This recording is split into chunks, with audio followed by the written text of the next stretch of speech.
Quanto tempo a gente não sofre, não porque as coisas da vida mudaram, e elas sempre vão mudando, mas porque a gente se apegou tanto a uma imagem que a gente tinha de nós mesmos, de uma coisa que já não é mais.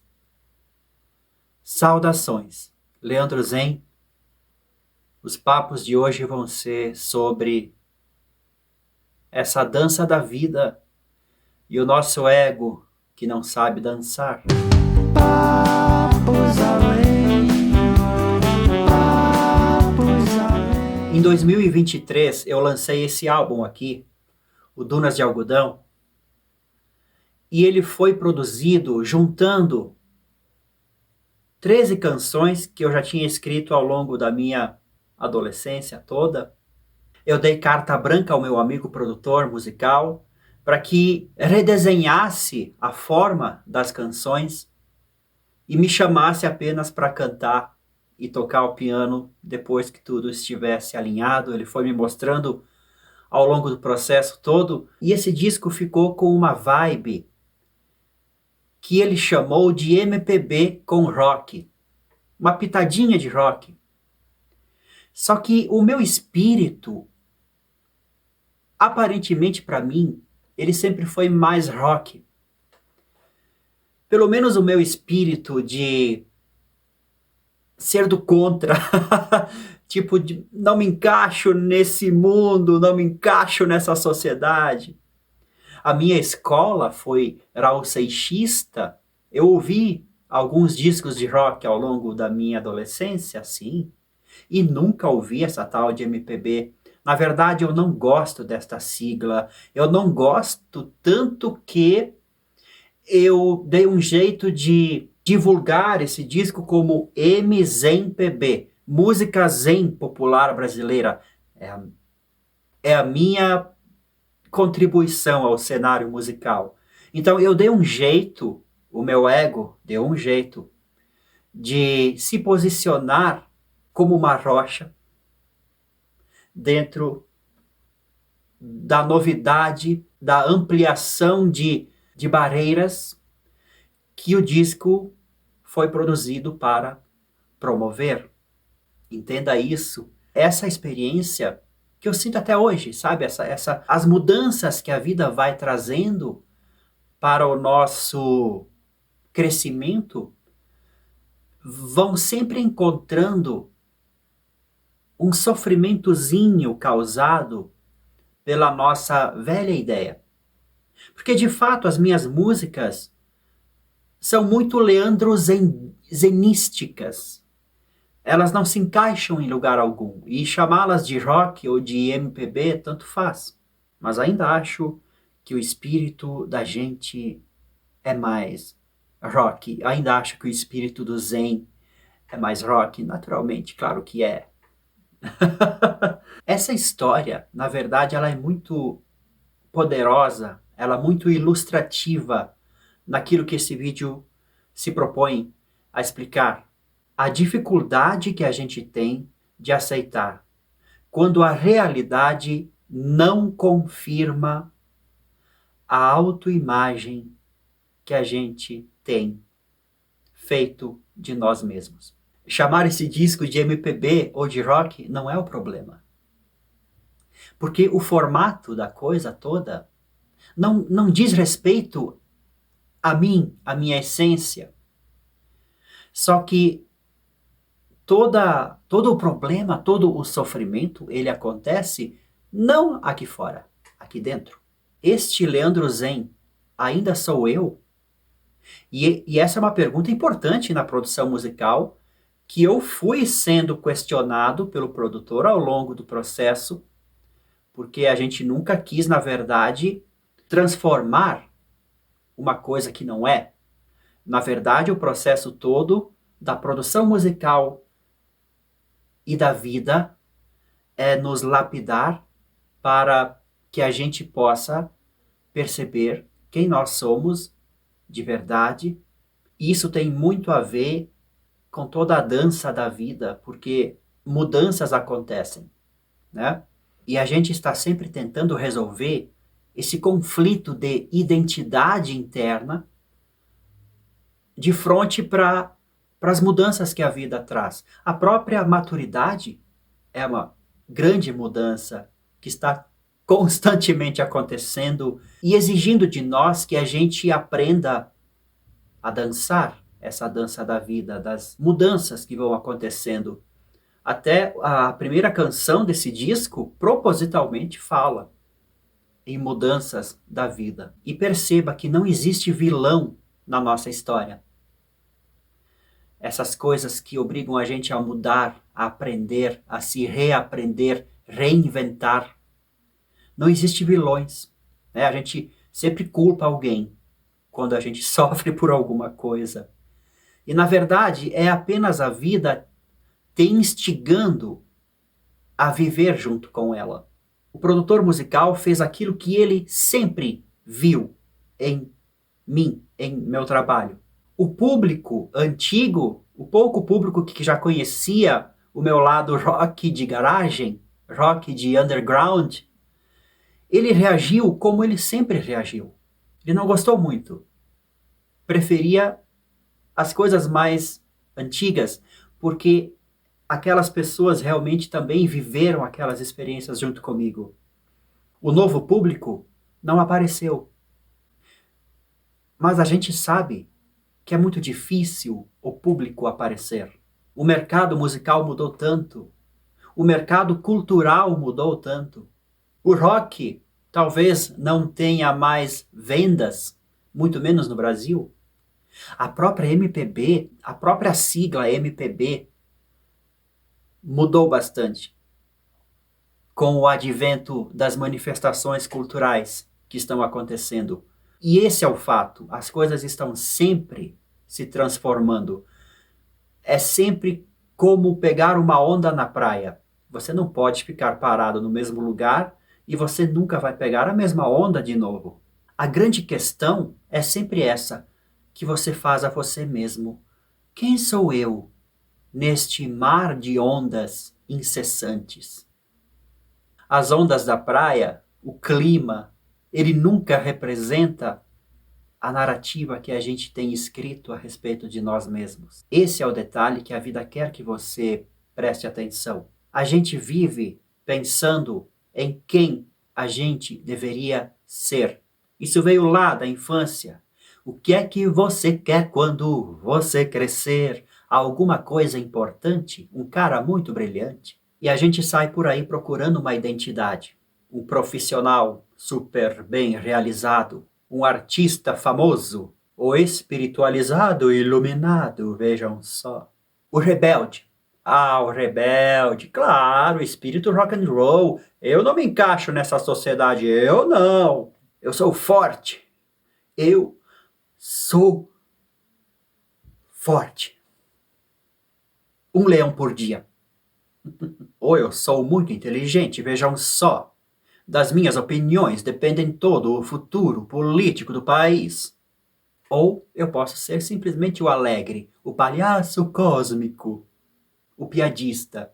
Então a gente corre o risco de passar a vida inteira defendendo esta personalidade que a gente inventou para andarmos por aí, sobrevivendo a esta vida. Só que a vida muda, muda constantemente. E aquela velha personagem pode não ser mais necessária ou útil ou prazerosa. Aí vem aquela imagem da borboleta, né? Da borboleta e da lagarta. A natureza está sempre nos mostrando, né, que as mudanças acontecem. A gente vai envelhecendo, deixando de trabalhar, os filhos crescem e saem de casa. Eu já vi problemas desse sentido. Até aqui no Rio Grande do Sul, ontem eu estava pesquisando, o maior índice de pessoas que se despedem da vida por conta própria, aqui no Rio Grande do Sul, são idosos, porque eles não conseguem mais trabalhar, vejam só. A sua identidade era o trabalho, a sua utilidade nesta vida era o trabalho. A gente passa a vida inteira tentando sustentar uma personalidade que jamais foi feita para durar. Então, surgem os subproblemas da situação. O ego, ele não foi feito para ser destruído. Os sonhos também não foram feitos para serem abandonados. A própria cultura Zen não existe para transformar a gente em monges resguardados. Na verdade, os sonhos da gente, as intenções, elas fazem a gente se mover. Por quê? Tem uma parte de nós que não tem personalidade nenhuma.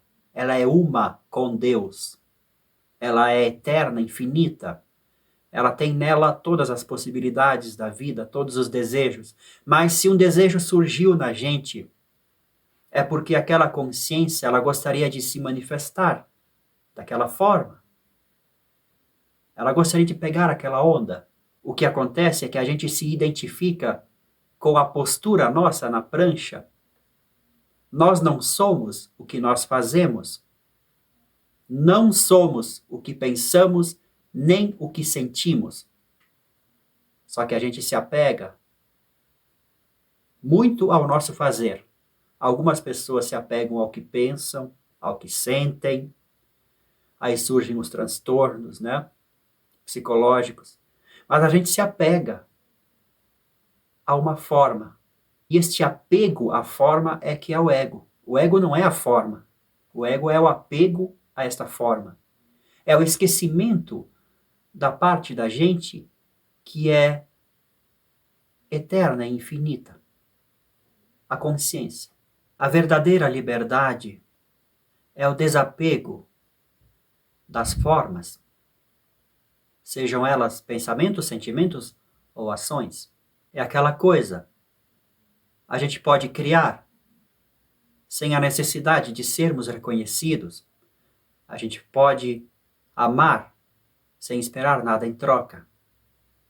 Essa é famosa, né? Amar sem precisar nada em troca. Ou seja, você pode viver a vida, participar do jogo, pegar todas as ondas, sem acreditar que você é esse jogo.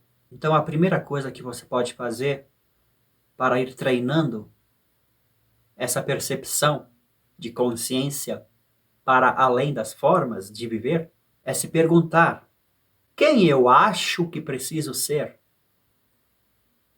A quem eu estou tentando impressionar? E o que eu estou defendendo?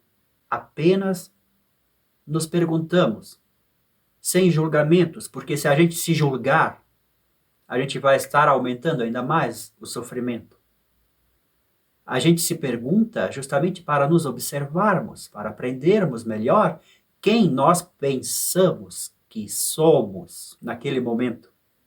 E outra coisa importante é que, ao invés da gente se identificar como compositor, por exemplo, não, eu componho. Eu sou um pianista? Não, eu toco piano. Eu sou um poeta? Não, eu tenho escrito algumas poesias. Sabe, esse exercício simples de desidentificação. Eu sei que o mundo nos cobra o que você é, o que você faz. E o mundo cobra por causa do jogo de espelhos, que é o ego. Já vamos falar sobre isso. Mas uma outra coisa importante antes disso é aquela pergunta clássica: quem sou eu? Quem sou eu? O ego vai responder as formas, os pensamentos, os sentimentos. Quando você quer encontrar esta consciência, você deve se perguntar com palavras diferentes. Talvez, o que eu estou vivendo neste momento? Essa pergunta te traz mais para a realidade. Ao invés de quem eu sou, o que eu estou vivendo neste momento? Porque aí você anexa toda a praia na pergunta, toda a realidade, toda a vida, todo o universo. O que eu estou vivendo neste momento? O que está acontecendo num todo na minha vida agora? Esta pergunta feita desta maneira, nos leva à consciência de uma maneira mais eficaz. E sobre o jogo de espelhos, bom, o ego, na verdade, ele é um jogo de espelhos. Você se prende a pensamentos, sentimentos e formas, porque é justamente isso que está acontecendo, está sendo produzido por outros egos também. A consciência está presente, mas ela está por trás de todas essas formas. É muito mais fácil a gente se iludir com as formas. Sabe, na semana passada, o famoso velho da van esteve aqui na região, na cidade vizinha de Garibaldi, inaugurando a sua última loja. E aí foi o maior evento da região nos últimos anos. O velho da van, ele tem uma vibe alegre, uma personalidade que alimenta o que as pessoas querem que seja alimentado nelas. Por outro lado, a gente tem também artistas góticos, como a banda alemã Lacrimosa, viu? Eles têm um determinado público e eles vendem uma coisa totalmente diferente da proposta de alegria e comércio e essas coisas. Eles vendem certa melancolia. É isso que eu quero dizer, o ego é um jogo de espelhos, de interesses. E se você não dar aquilo que as pessoas querem, elas simplesmente não vão ser mais teu público. E muitas vezes elas vão passar a te odiarem, a falarem mal de você, dependendo da situação em que o jogo de espelho se encontra. E uma coisa muito interessante para refletir também sobre essa questão de personalidade e consciência é o próprio fato da cultura Zen indicar a iluminação, a consciência, né? A descoberta da consciência. Se uma mente está deprimida, ou seja, se você não consegue mais encontrar o seu lugar no mundo, você entristece, você perde as forças de manter a sua personalidade. Isso não é iluminação. A personalidade desapareceu, mas foi por uma energia que te puxou para baixo, uma energia perigosa. Quando eu estou assim, eu vou para minha cama e me deito lá e vivo essa tristeza como se fosse uma lagarta no seu casulo. E assim, dessa forma metamórfica, as energias vão mudar. Dure o tempo que durar, é saudável que seja assim. Porque se você ingerir um antidepressivo, por exemplo, e aquilo te der uma energia a mais no seu corpo, você vai ter energia para se levantar e talvez vá consumar um ato que você estava pensando de fazer, não é? Porque o comprimido, a substância química do comprimido, ela não vai mudar as suas ideias, ela vai te dar apenas energia. Isso pode não ser bom, dependendo daquilo que você está planejando. Então, o nosso ego, ele é muito cheio de tretas, ele é bastante espertinho. O que acontece com a pessoa deprimida? Ela perde a força de manter a sua personalidade, os seus planos de futuro, isso tudo se perde. Só que essa personalidade se desmancha para baixo. E quando se fala em consciência, é um desmanchar da personalidade para cima. Na verdade, é uma compreensão da personalidade, dos sonhos, das formas, dos pensamentos e dos sentimentos. Então, internamente, a depressão e a iluminação, elas são opostas em direção. Quando a gente vai em direção à consciência, a gente desapega da nossa personalidade, dos nossos sonhos, simplesmente por adquirirmos uma visão mais ampla de como a vida se manifesta e de quem nós somos exatamente no todo da vida. Já a depressão, ela te faz perder a sua personalidade simplesmente por falta de energia de poder sustentá-la. Eu falo sobre isso agora porque o exercício de você procurar quem é você nesse mundo pode facilmente te levar para baixo. Porque se você se isolar da vida como um todo, você não vai perceber exatamente o porquê que as coisas estão mudando, que você está mudando. Isso pode ser terrível nessa percepção isolada. Porque vida é desejo. Sem desejo, sem sonho, não há vida. Parece que realmente a consciência se manifesta através de intenções, desejos, vontade. E você tem um desejo de ser um grande empresário, de comprar um helicóptero ou de ser um artista famoso, vai? Tudo bem. A sua consciência vai se manifestando nesses pensamentos, sentimentos e formas que esse teu sonho está levando. O sofrimento ele surge quando você espera o resultado. Não espere os resultados dos teus sonhos, apenas faça. É claro que o ego sempre vai puxar para o canto e dizer, olha só, olha aqui, você não chegou no resultado. É um dos ensinamentos clássicos da cultura Zen, desapego. Desapegue dos seus resultados. Mesmo querendo, desapegue. Esteja pronto para não atingir os resultados. Reflita sobre isso. A reflexão sobre isso é a mesma que aquela pergunta: o que eu estou vivendo neste momento? Porque o mundo, essas pessoas que vão dar visualizações, que vão fazer as compras, que vão ir no teu show, essas pessoas, elas não estão olhando você exatamente como você é. Elas não estão olhando a consciência, elas não estão agindo por consciência. Elas estão agindo, em suma, pelos seus próprios egos e pelas suas próprias necessidades, e elas veem em você aquilo que elas querem ver. Muitas pessoas conseguem se manifestar exatamente como aquelas pessoas querem que a gente se manifeste, então elas se tornam mais requisitadas. Mas eu sei que no caminho em direção à consciência, você não vai conseguir se prestar a isso. Daí surge bastante sofrimento também. É disso que eu estou falando quando eu falo em jogo de espelhos.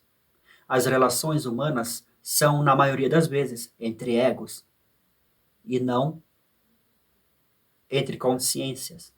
Então entendemos o ego não como uma coisa, mas como um processo. Um processo necessário. Hoje eu sou empresário. Hoje eu sou pai. Amanhã os filhos crescem, não sou mais. Amanhã eu fico velho, me aposento, não sou mais empresário nem nada. O ego é um processo. Hoje eu estou deprimido, amanhã eu estou alegre, tudo bem. Está acontecendo alguma coisa na minha vida, estou experimentando alguma coisa. Não que eu seja aquilo e que eu fique uma bandeira na minha própria personalidade para chamá-la de minha. Isso é a causa do sofrimento. O ego é um acontecimento natural, mas ele não é o que nós somos. Ele é como o fio de cabelo ou a unha que cresce. O próprio corpo da gente. O ego é um corpo psicológico da gente. Nós não somos só isso. Nós somos os observadores de todo esse espetáculo. E aqui na descrição você pode ouvir o Dunas de Algodão, assistir os clipes, o filme e dar uma conferida nos outros produtos que a Mantra Cultural disponibiliza para todos os buscadores em suas diferentes personalidades e estágios de acontecimentos da vida. Até o próximo vídeo.